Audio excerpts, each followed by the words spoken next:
Part 2, From Hiding to Thriving. Anger and love do not work against each other. They are a complementary part of the whole. Rather than hiding from your feelings or constantly trying to bend reality the way you want it, a more worthy endeavor is to expand your window of tolerance for different circumstances. You may not enjoy all aspects of your experience, but you can practice staying open to them. When you can find your center, even amidst a range of emotional intensities, you will also find the joy of feeling truly alive. Practical strategies when you are triggered. You may find that certain situations, people, or events trigger particularly strong feelings in you to the point where you lose control of how you feel and react. On the surface, your reaction to these triggers can seem out of proportion. You may get a sinking feeling in your stomach, blow up in rage, crumble with fear, or recoil in shame. When your triggers hit you, you flip from being normal one minute to feeling and acting like a completely different person the next, as though there are different personalities inside of you. One moment you are active and impulsive, the next moment you are numb, detached, and shut down. When you are in a destructive mood, the healthier, resourceful part of you nowhere to be seen. No logic and reason can bring you back to calm. What makes it even more difficult is that sometimes you don't know the triggers for your emotional flips. You may simply wake up feeling bad without knowing why. Each person's triggers are different. You may especially be sensitive to signs of rejection, humiliation, criticism, abandonment, exclusion. The list is endless, and they relate to your unique experience. Self-condemnation does the exact opposite of helping you flourish. Like many people, you may shame or condemn yourself for having an emotional reaction, especially when its expression is not welcomed by social norms such as anger or jealousy. A part of you believes that if you harshly scrutinize yourself, you will get better at controlling your feelings. This results in what the Buddhists call the second arrow. The first arrow is the emotion you feel, and the second arrow is your judgment, condemnation, or resistance against this feeling.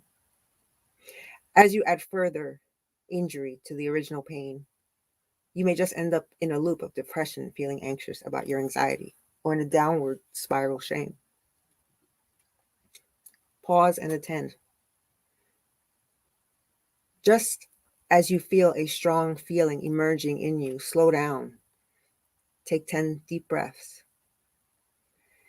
If you can retreat to a quiet place, such as your bedroom or bathroom, in whatever way you can, buy yourself a few minutes to conduct the exercise before re-engaging with the outside world. Start by asking yourself, who in me is hurting? How old do I feel right now? What is the need that has not been met? When you overreact, it is not the adult you that is behaving badly, but a hurting child. Therefore, as much as you can, approach yourself gently and tenderly as you would with a wounded young person. Try not to add a second arrow of judgment and condemnation to the suffering. Remind yourself that it is human to feel. You are not the only person who feels this way, and there might be someone out there experiencing the same at the very moment.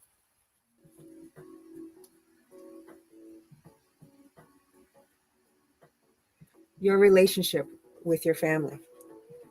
Seeing toxic family dynamics, our society recognizes the horror of physical child abuse, but not the invisible pain that comes from toxic family patterns. These invisible wounds, however, cut deep.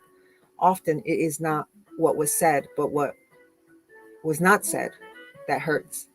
The positive feedback, encouragement, and affirmations, it is not what was there, but what was not there. Quality time, patience, intellectual stimulation, meaningful conversations, family rituals, time for play and humor. There might not be an explicit trauma, but as a result of emotional deprivation, you do not feel welcome in the world. Being stuck in a toxic family situation, your wounds can remain unnoticed for years. You might have been angry, but you could only suppress it. You might have been depressed, but you could only forget how you feel and move on as a mini adult. However, this kind of trauma does not disappear on its own. The silent scream inside you continues to yell. The truth hurts, but a toxic lie kills most silently and insidiously. Self-awareness is the first step to waking up.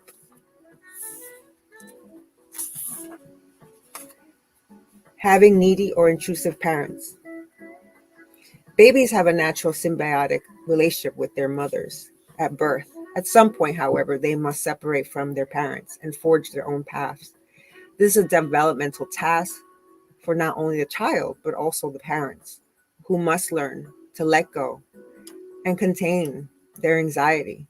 If your parents have unprocessed trauma or are emotionally immature, they may feel rejected or abandoned by your need to separate, and they let their emotional hunger override your need to grow.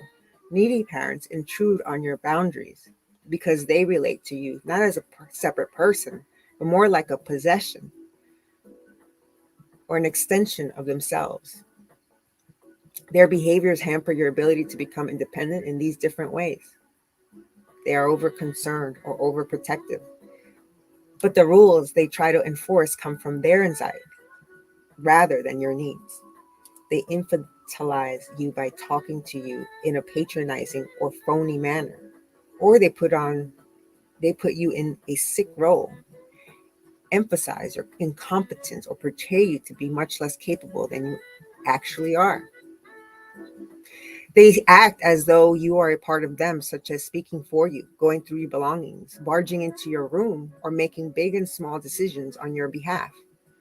They make you play, perform, or pose for pictures regardless of how you were feeling, and do not leave you alone when you need to be. They exert strict rules around the house on orderliness, then insist on cleaning up after you, or punish you when you don't comply. They are discontent with their lives and live vicariously through you. Since they see you as a direct representation of them, they have an excessive focus on your appearance and achievements. They want to be your best friend, confidant, and treat you as theirs, but oversharing and relating to you as though you were their partner, not their child.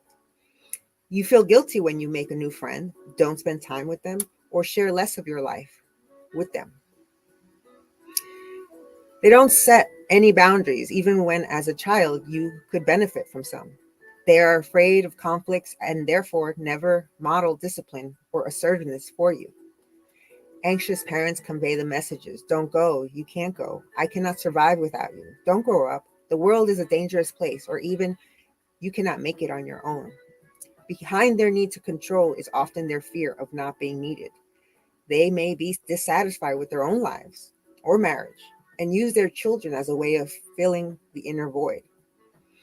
A significant impact of having needy and intrusive parents is the erosion of your self-identity and sense of self-agency. In terms of object relations theory, a branch of psychoanalysis that closely examines how your primary relationship shape your personality, your parents' selfish need to have a merged identity with you will hinder the necessary separation, individuation process.